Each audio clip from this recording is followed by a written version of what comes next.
Magandang araw po sa inyong lahat. Napasugod po ako dito kay Tia Celsa at tumatawag sa akin. Ako'y naliligo. Maliligo ako at tumatawag siya sa may sabi sa may sangre, dugo daw. Hindi ko alam kung bakit.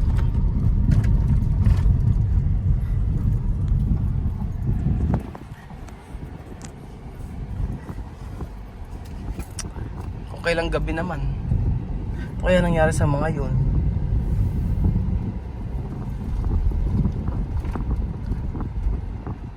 Ayan nangyari kila. Sabi niya may sangre daw, dugo. Tapos tinatawagan ko. Ano nangyari sa mga yun?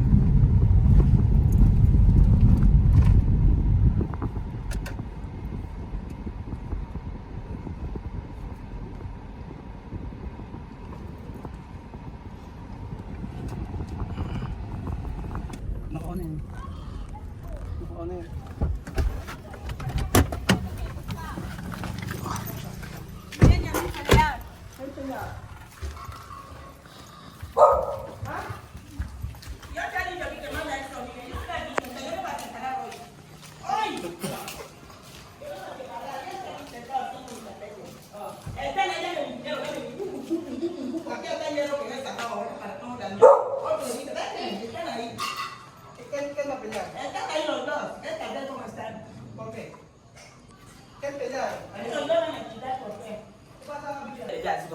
¿Dónde sale? Aquí está, la cuida es un número que aquí y aquí. ¿Quién va a pelar? Amir.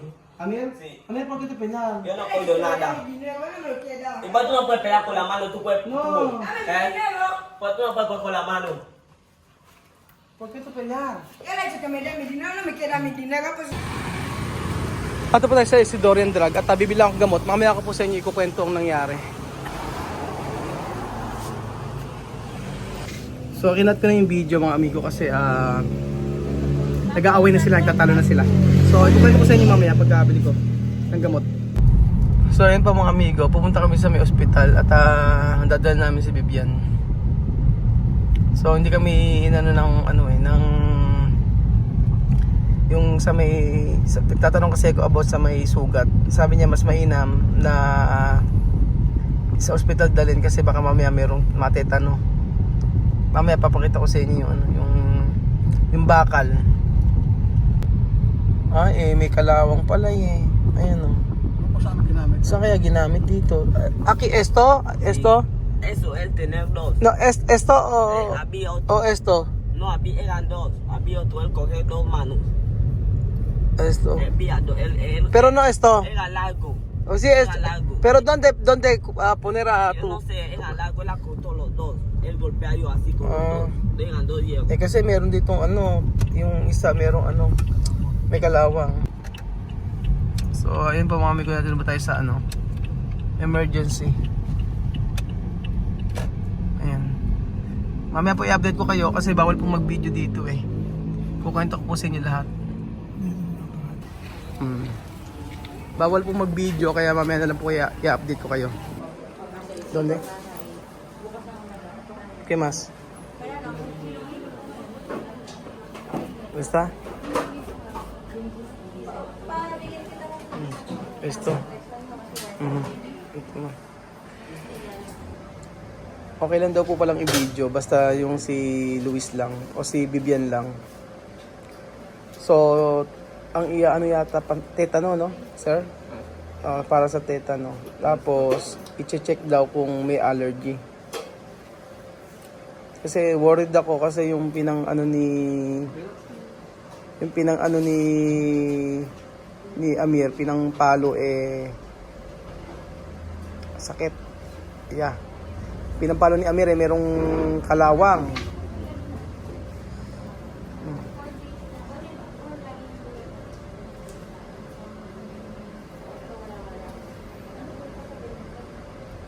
Paano po yung mga sugat niya? Linisin na lang. Linisin na yung mga sugat. Para sigurado, no? Kasi yung part ng pinampalo may mga kalawang.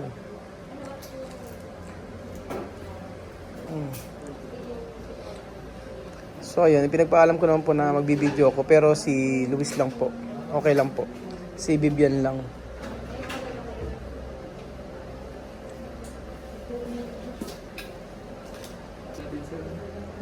Ayan eh.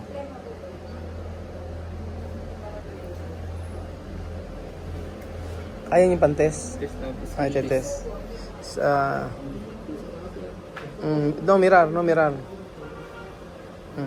Tetest daw kung merong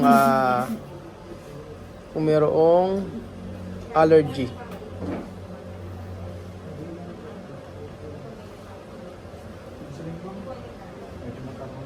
Ano yun? Pag lumampas siya, ibig sabihin, may allergy.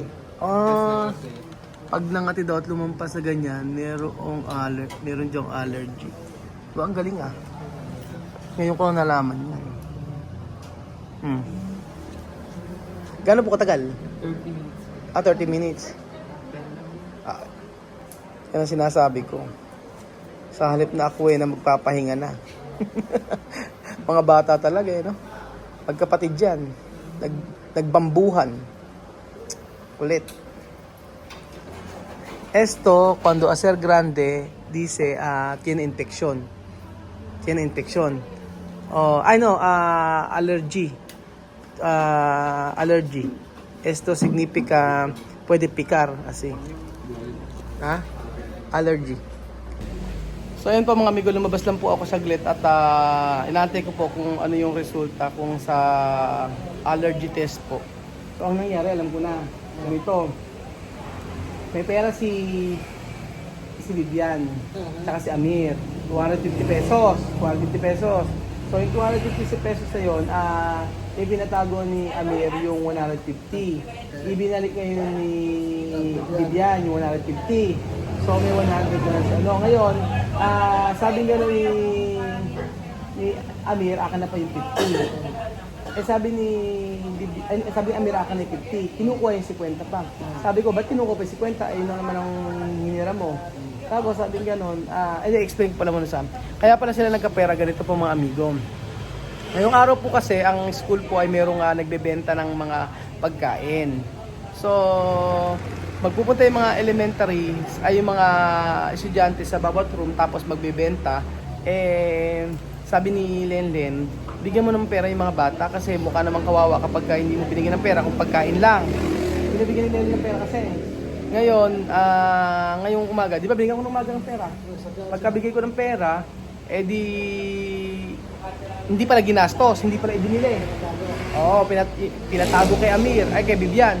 Ngayon, ngayong araw kasi, ay lahat ng mga bata doon nagtitinda po, tapos pumapasok sa bawat school, tapos magbebenta ng mga produkto, ganun po.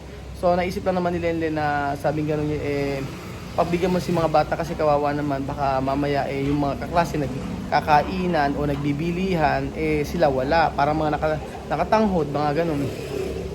So, tama pala si TSS, dapat hindi bigyan ng pera no? Dapat hindi bigyan ng pera, pero kawawa naman kasi pagka, di ba? Parang kawawa naman pagka hindi mo nang binigyan.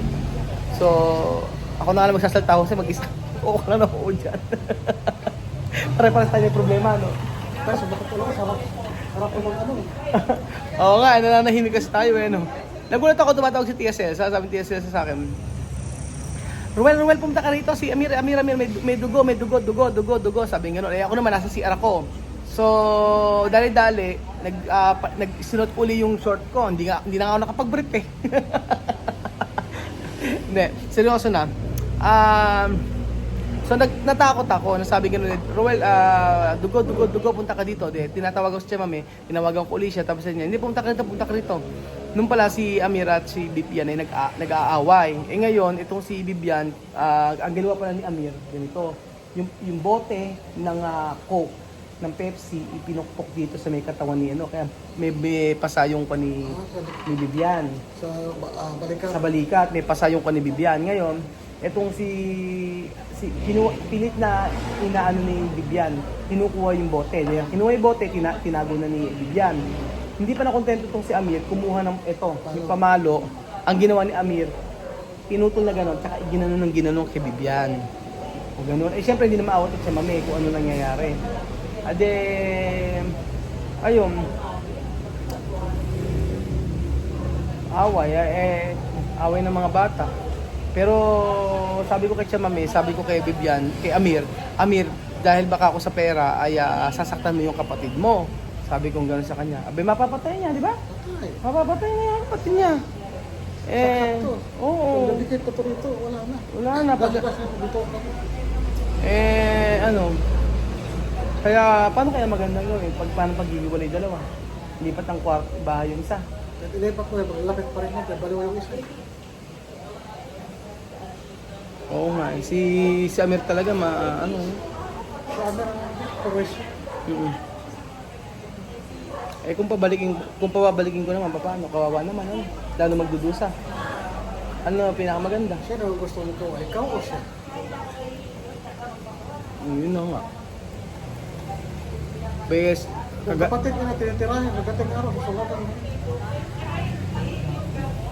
Kakausapin ko muna si Jerry kung pauwin si Amir. Kung isa na lang ito, wala na problema. Oo, kung isa lang, kaso mangyayari si Amir, kay Jerry muna, ganun. Kay Jerry muna si Amir, paano ba magagawa? Kasi mamamatay papatay nila ako sa nervyos. Sila Diyos na ko. magpapayan mo, di ko nasama. Abay, kagaya sa anong oras na, mag-alas 8. Tapos sa ospital tayo ngayon, sa halip na nagpapahinga na. Abala. Kakausapin ko muna si Chamame. Bukas ako. Hindi, maganda, kausapin ko muna si Chamame. Kung anong magandang gawin. Kasi papatayin nila ako sa nervyo. Kagaya na, maliligo ako. Ang sinabi ni Chamame, dugo. Diyos ko. Yung buti mga kapatid si Amir talaga matigas ang ulo. Matigas ang ulo ni Amir. Di makinig. Oo, di man makinig. Pero nung isang araw nang pinalo ko, tatawa-tawa lang, Sabi ko sa'yo, baliw. Oo, Tawa ng tao. nung pinalo ko, Anytime siya, tawa ng isang beses napalo ko kasi si Amir, pero after nun wala, tatawa-tawa lang. Kaya gaya nito, pinalo ko. Pag nakayuko, si Vivian, nang minsan na palo ko, nakayuko, ng sorry, naghingi ng sorry sa akin. Mabilis na big. Oo, sagbihis, sorry. Kausapin ko na si Chamame. So ayun po mga amigo, ano ko muna si Vivian. Andito po siya sa ospital lilinisan mo yung sugat tapos merong nag-ano na siya ng anti-tetano, in-inject ka na. Tapos naman na, check muna kung may allergy. Para allergy test tingnan kung okay naman. So ayun mga amigo, i-update ko po kayo kapag natapos po. At bukas ko lang po i-update ko ano gagawin natin. Kasi sa ngayon ayoko muna makipag-usap kila Chamame. Paglayin muna yung mga dalawang bata natin. Talaga mga bata. Kawawa naman si Chamame. Kanina. Nananahimik si Chamame. Ay, paalam po muna mga amigo.